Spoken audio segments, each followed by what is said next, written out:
Guys only civils group में आपका स्वागत है। I hope you all are doing well. आप सब अच्छे होंगे। देखो, इससे पहले हम PT 365 के बहुत सारे वीडियोस बना चुके हैं। जो अपडेट वर्जन आया हुआ है दोस्तों, उस पर बहुत सारे वीडियोस हम कंप्लीट कर चुके हैं और आगे भी ये अगला पार्ट है, नेक्स्ट पार्ट है पार्ट 5, जिसमें हम बताएंगे इंफॉर्मेशन टेक्नोलॉजी या उसके जो गाइडलाइंस हैं, उसका रूल्स है वो है। तो हिंदी प्लस इंग्लिश दोनों को हम मिक्स करके यानी बाई लैंग्वेज में हम बोलते हैं दोस्तों। Now let's see about that. अगर मुझे इंग्लिश में एक्सप्लेन करना है या फिर हिंदी में, तो देखते हैं। Let's see. I will try to explain those points which are highly important for exam perspective. So I will try to explain all these points. देखो, what is IT Act, what is Information Technology Rules 2021, ये वही news guys, ठीक है। देखो, the government of India recently that is a notification and notified A IT Act guidelines and digital media ethics code, because you know guys, digital media ethics यानी कि ethical lack of ethicality, lack of morality in Indian, obvious है Indian, not Indian, all these digital platform. Moreover the Indian digital platform are highly irrelative, ठीक है। So this is related from this perspective. About IT act के बारे में I will told you. Rules 2021 it has been framed by the central government in exercise of power under section 87 clause 2 of the IT Act 2000.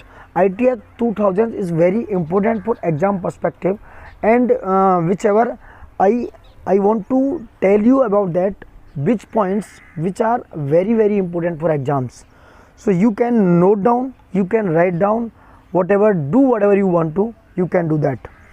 So this is the section 87 clause 2 of the IT Act 2000, and it is suppression of the earlier IT Act rules 2011. It's a suppression, ठीक है।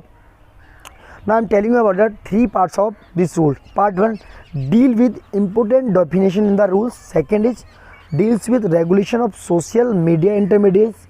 Third one, it will administered by the Ministry of Electronic and Information Technology, that is called MeitY.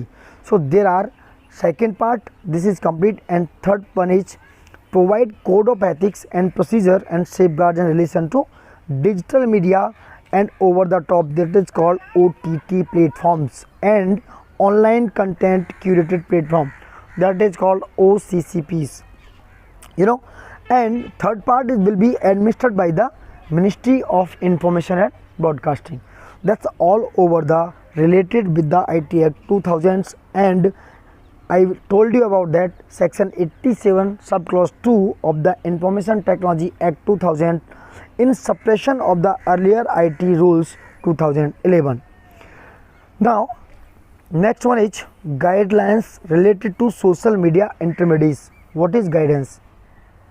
So what guidelines is provided by the social media by the government? So due diligence to be followed by intermediaries. So I am telling you about that. In case due some social media intermediaries, it like retentions of user information for a period of 180 days and reporting cyber security incident, etc. In case due diligence is not followed by the intermediary, safe harbor provision will not apply to them, and these safe harbor provisions have been defined under section 77 of the IT Act. So that's all clause are related to these act. You know, some grievance redressal mechanism, it is related to intermediaries shall appoint a grievance officer to deal with complaints and share the name and contact details of such officer, and grievance officer shall acknowledge the complaint within 24 hours guys, within 24 hours, and resolve it within 15 days from its receipt. Whenever the grievance officers provide the knowledge and provide the resolution, provide the resolution and resolve it these things within 24 hours and within 15 days from his receivings, ठीक है, and ensuring online safety and dignity of users, especially women users. So now intermediaries shall remove or disable access within 24 hours of receipt of complaints of content that exposes the private areas of individual or is in the nature of impersonation, including morphed image. Morphed image is stand for it's a fake image, it's a virtual image by create artificially, that is called morph image. ठीक है. And next one is two categories of social media intermediaries, like that social media intermediaries and significant social media intermediaries. This distinction is done in encourage innovation and enable growth of new social media intermediaries. So now additional due diligence to be followed by SSMI include. Now telling about the SSMI include is SSMI stand for significant social media intermediaries. Now is that appointment of a chief compliance officer. तो appointment of a chief compliance officer for ensuring compliance with the act and rules, तो ensure करेंगे ये. ठीक है. Second appointment है nodal content persons for 24/7 coordination. उसके बाद appointment है of a resident grievance officer. And next one is publishing A monthly compliance report mentioning the details of complaint received, action taken on the complaints and details of contents removed. That's all about this IT Act, all about due followed by SSMI inclusion and identification of the first originator of the information. This is try to identify of these news, like providing service primarily in the nature of message, for only for the purposes of preventions, detections, investigations, or punishment of an offense related to infographic relations. And infographic given below, and publication of a physical content address in India on its website or mobile app or both, and deployment of technology based measures to proactively identify informations that depict any act or simulation of any form depicting rape, child sexual abuse or conduct etc. These things allow upon this matter. ठीक है. I told you about that. This definition is that digital media. तो digital media means digitized content, यानी कि जो content को digitize करेगा, that can be transmitted over the internet or computer network and includes content received, stored, transmitted, edited or processed by an intermediary or a publisher of news and current affairs content. For a publisher of online curated content, that is called in digital media. That's all meaning of about that digital media. Now news and current affairs, it is also include newly received or noteworthy content, including analysis. If you are doing analysis especially about recent event, socio-political, economic, etc. So these are related to news and current affairs. And social media intermediaries means which intermediaries is primarily or solely enable online interaction between two or more users and allow them to create, upload, share, disseminate, modify or access information using its service. That is called, these are provision of related to social media intermediaries. Next one is significant social media intermediaries. What is significant social media intermediaries? It means it is a social media intermediaries. It having a number of registration users in India, and it have some such threshold to as a notification by the central government. Now at this time, SSMI stand for significant social media intermediaries. It has been set at 50 lakhs, that is called 5 million registered user under the SSMI. That is biggest amount of Indian democracy. Now online curated content, what is the meaning of that? It means any curated catalog of audio-visual content other than news and current affairs content and made available on demand. That is called on curated contents is related to this one. And publisher of news and current affairs content, it means an online paper, news portal, news aggregators, news agencies which is functionally similar to publisher of news and current affairs content but shall not include newspaper, replica e-papers of the newspaper and any individual or user who is not transmitting content in the course of systematic business professional or commercial activity that is called publisher of news and current affairs content. So that's all about definitions. I told you about these things, and it is very important for exam perspectives. So you can note down, you can written down, whatever do you want, you can do that. So now next thing is voluntary user verification mechanism. What is voluntary user mechanism? Verified mechanism. देखो, users who wish to verify their account, like which person want to verify their account voluntarily, is not binded, is not binding. This is voluntarily. Voluntary means that which have the wishes want to be verification. So that is called voluntary, not bounding. So to be provided an appropriate mechanism to be so with provision of demonstrable with visible mark of verification. And some things is different scenarios. It has giving users an opportunity to be heard. In case where significant social media intermediaries, it removes or disable access to any information. They want to be remove or disable their information on their accord. Then a prior intimation should be communicated to the users and explaining the grounds and reason for such actions, and such users it must be provided an adequate and reasonable opportunity to dispute the action. So that is all about giving users an opportunity to be heard. It's an opportunity to be hearing someone. Now removal of unlawful information. What is the information? What is the law? Removal that information. So an intermediaries upon receiving order by a court, an intermediaries upon receiving order by a court, then it is being notified by the appropriate government or its agencies. It should not host or publish any information. You know, it should not host or publish any information which is prohibited under any law in relations to the interest of the sovereignty and integrity of India, public order, friendly relations with foreign countries, etc.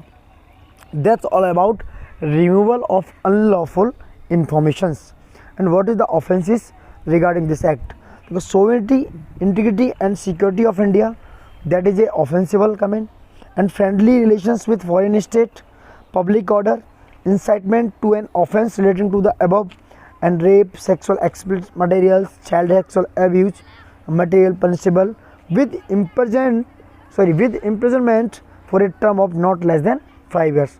So that is all about offenses which are related to this one, which are related to this act. So now next is that guidelines related to digital media and OTT platforms. So this is useful information by the MIT, by the information and broadcasting and other sources. So you can note down, you can reading again and again, because of it's a very useful information for exam. So now I'm telling about the guidance related to digital media and देखो guidance provision है digital media and OTT platform से। दोस्तों देखो what is the एस्टेब्लिशन, क्या है इसका rules, क्यों establish किया।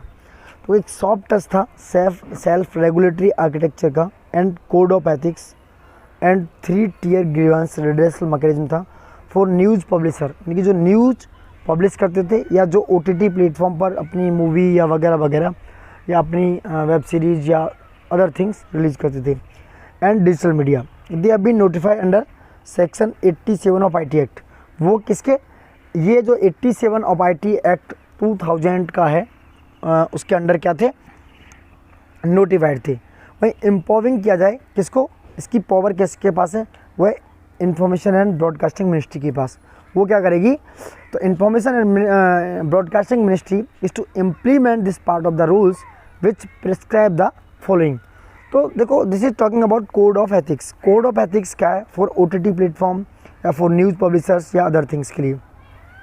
देखो as applicable to over the top, OTT stand for over the top platform. OTT platform जो है it is called as the publisher of online curated content in the rules, यानी कि वो क्या करते थे, वो एक ऑनलाइन क्यूरेटेड कंटेंट को पब्लिश करते थे, ठीक है, करते थे या करते हैं। It would self classify the content into 5 age base, तो वो 5 एज बेस्ड कैटेगरीज में उसको सेल्फ खुद से क्लासीफाई करते हैं, सेल्फ क्लासीफाई करते हैं।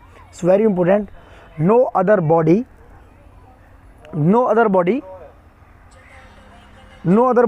should classify in these things, is these content. So first one is universal, that one is universal.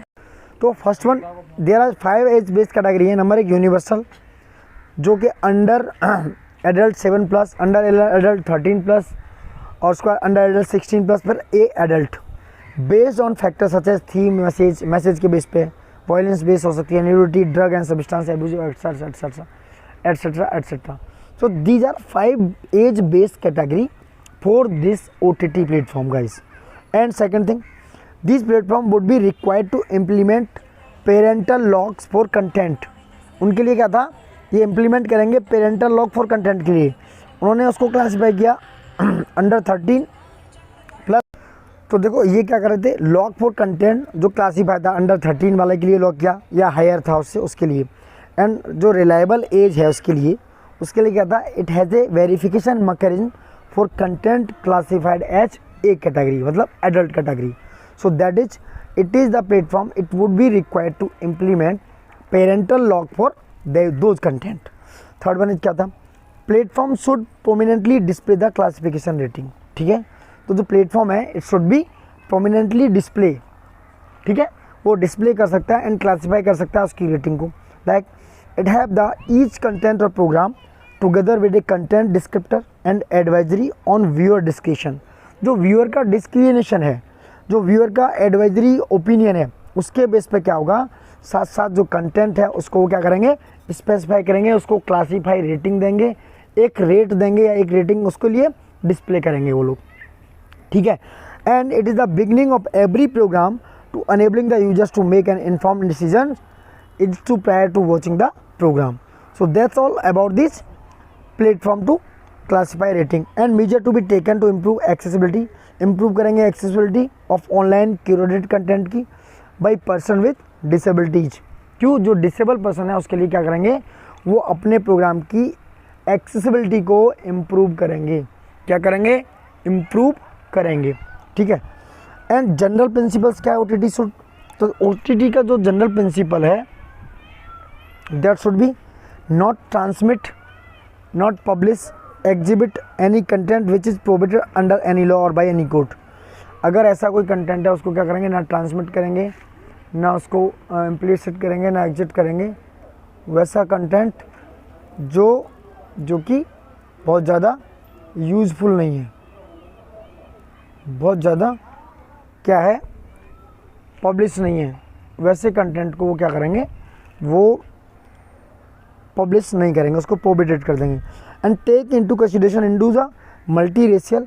अगर ऐसा कोई कंटेंट है जो क्या है, मल्टी रेशियल है, मल्टी रेसिज्म है, उसके बाद वो मल्टी रिलीजियस कंटेक्स्ट है, that it should be not exercise, than it should not be considerable due to caution and discretion. वो किसकी वजह से, कॉशन और क्रेशन की वजह से वो कंटेंट क्या होगा, पब्लिसाइज नहीं होगा. ठीक है, वो कंटेंट आगे नहीं जाएगा. During activities, belief, practice or views of any racial or religious groups, that's all are relating news. Take in to consideration the factor such as sovereignty and integrity of India. अगर ऐसा कोई consideration है वो integrity या sovereignty of India के ब्याप पे लेते हैं, that is it is the relation of security of state. ये एक ऐसा रिलेशन है सिक्योरिटी ऑफ स्टेट के ब्याप पे, पब्लिक ऑर्डर के ब्याप पे, and when deciding to feature or transmit or publish or exhibit by any content. तो ऐसा कोई है जो पब्लिक ऑर्डर पे है, ECT वगैरह सिक्योरिटी ऑफ स्टेट के ब्याप पर है, या हमारी इंटीग्रिटी ऑफ इंडिया या सोवरेनिटी ऑफ इंडिया के लिए प्रॉब्लम क्रिएट कर रहा है, then it is the taking into consideration, that is because when deciding to feature or transmit or publish by any content as applicable to publisher of news and current affairs on digital media, they would be required to observe. What is the observation of that things? देखो, norms of journalist, जो journalist का conduct है, and press council of India like PCI under the press council act 1978. वो उसके norms को, जो journalist के norms, conduct, behaviour है, वो जो PCI में गिवन है उसके अकॉर्डिंग देखेंगे under the PCI act 1978। Program जो कोड है अंडर सेक्शन ऑफ द 5 उसका cable television network regulation act 1995 की तरफ उसको क्या करेंगे, ऑब्जर्व करेंगे। Content which prohibited under any law, उस कंटेंट को दिखाएंगे जो लॉ के अकॉर्डिंग कंटेंट क्या है, प्रोहिबिटेड है, जो रिलीज नहीं किया जा सकता, जो पब्लिश नहीं किया जा सकता। ठीक है, तो ये था आपका पूरा applicable of publisher of news and programs. अब देखते हैं 3 टियर ग्रीवेंस रिड्रेसल मैकेनिज्म क्या है। देखो, लेवल फर्स्ट है that is self regulation by the publisher. तो जो सेल्फ रेगुलेट होंगे, जो पब्लिशर हैं, it's appoint a grievance redressal officer, वो क्या करेंगे, एक ग्रीवेंस रिड्रेसल ऑफिसर को अपॉइंट करेंगे। After that it is based on India, ठीक है, who shall take decision every grievance received by it within 15 days. तो वो जो ग्रीवेंस रिड्रेसल ऑफिसर होगा वो 15 दिन में उस पर क्या करेगा, रिसीविंग होने के 15 दिन में उस पर डिसीजंस लेगा। ठीक है, सेकंड लेवल पे क्या होगा, self regulation by the self regulating bodies of the publisher. जो पब्लिशर की सेल्फ रेगुलेटिंग बॉडीज हैं उनके द्वारा क्या होगा, वो सेल्फ रेगुलेट होगा। There may be one or more self regulatory bodies or publisher such a body have to, जैसे एक से अधिक ऐसी बॉडीज हैं जो क्या कर सकती हैं, इसको रेगुलेट कर सकती हैं। किसको, पब्लिशर की रेगुलेटरी बॉडीज एक से अधिक हो सकती हैं। नंबर 1 क्या क्या है, बी हेडेड बाई रिटायर्ड जज ऑफ द सुप्रीम कोर्ट। ऐसी बॉडी हो सकती है जो एक सुप्रीम कोर्ट का रिटायर्ड जज है उसके द्वारा हेड की जा रही हो, या ऐसी बॉडी ए हाई कोर्ट और इंडिपेंडेंट एमिनेंट पर्सन हो सकता है, कोई भी हाई कोर्ट के जज हो सकते हैं, या फिर कोई भी इंडिपेंडेंट एमिनेंट पर्सन जो कि उसमें लॉ एंड ऑर्डर में क्या हो, उसे महारत हासिल हो, ऐसा बंदा हो सकता है। And not more than 6 member, इसमें क्लॉज है कि भैया 6 मेंबर से अधिक क्या है, मेंबर नहीं हो सकते। एंड वो क्या होना चाहिए, इंफॉर्मेशन एंड ब्रॉडकास्टिंग मिनिस्ट्री के साथ रजिस्टर्ड होने चाहिए दोस्तों।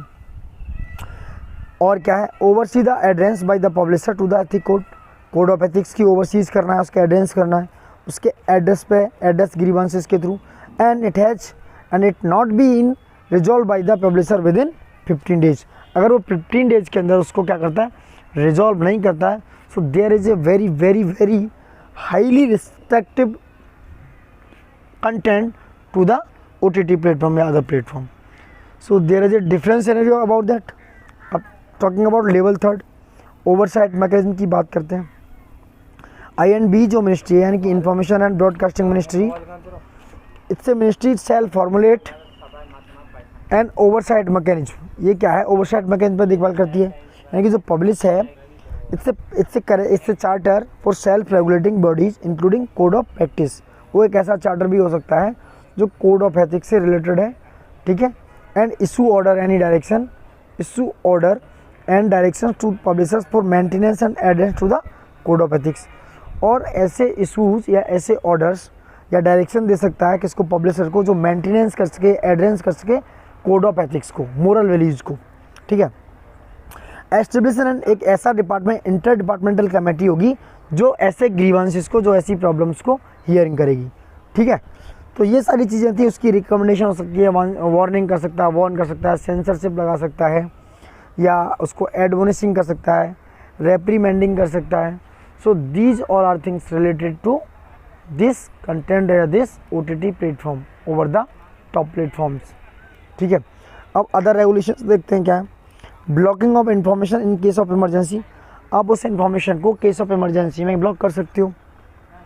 कोई भी ऑथराइज ऑफिसर है वो क्या करेगा, इमरजेंसी के नेचर में उसको एग्जामिन करेगा, जो नेसेसरी या ऐसा कुछ जस्टिसेबल कंटेंट है उसको क्या करेगा, ब्लॉक कर सकता है। अगर वो क्या है, इमरजेंसी है, तो उसको क्या करेगा, वो ब्लॉक कर सकता है ऐसे कंटेंट को। Within the ground refer to the subsection 1, किसके, एक ऐसा ग्राउंड है जो गिवन है sub section 1 of section 69A of the act. इस क्लॉज के अंदर वो क्या कर सकता है, blocking of information in case of emergency. Next है फर्निशिंग ऑफ इंफॉर्मेशन, वो फर्निश भी कर सकता है इन्फॉर्मेशन को किस भी आप पे। कोई पब्लिशर है, यानी कि जो न्यूज़ और करंट अफेयर को पब्लिश कर रहा है, तो there is a content and publisher of online curated content operating in the territory of India. वो क्या कर सकता है, it shall be inform the ministry about the details of its entity, उसकी सारी डिटेल्स मिनिस्ट्री को बताना चाहिए। And publish periodic compliance report जो है वो एवरी मंथ की, वो क्या होनी चाहिए, डिटेल होनी चाहिए, उसकी मेंशनिंग होनी चाहिए, किसमें, जो ग्रीवेंस रिसीविंग होगी उसके अंदर। वो पब्लिक पीरियोडिक कंप्लाइंस रिपोर्ट को हर मंथली मंथली वाइज आपको क्या करना है, मॉनिटरिंग करना है, और उसके जो डिटेल्स ऑफ ग्रीवेंसेस हैं उसको क्या करना है, रिसीव एंड एक्शन टेकन, यानी उसको रिसीव करना है और एक एक्शन लेना है कि उसमें क्या क्या फर्नेस से हो सकता है, क्या क्या उसमें रिफॉर्म हो सकते हैं, क्या क्या रिकमेंडेशन उसमें क्रिएट की जा सकती हैं।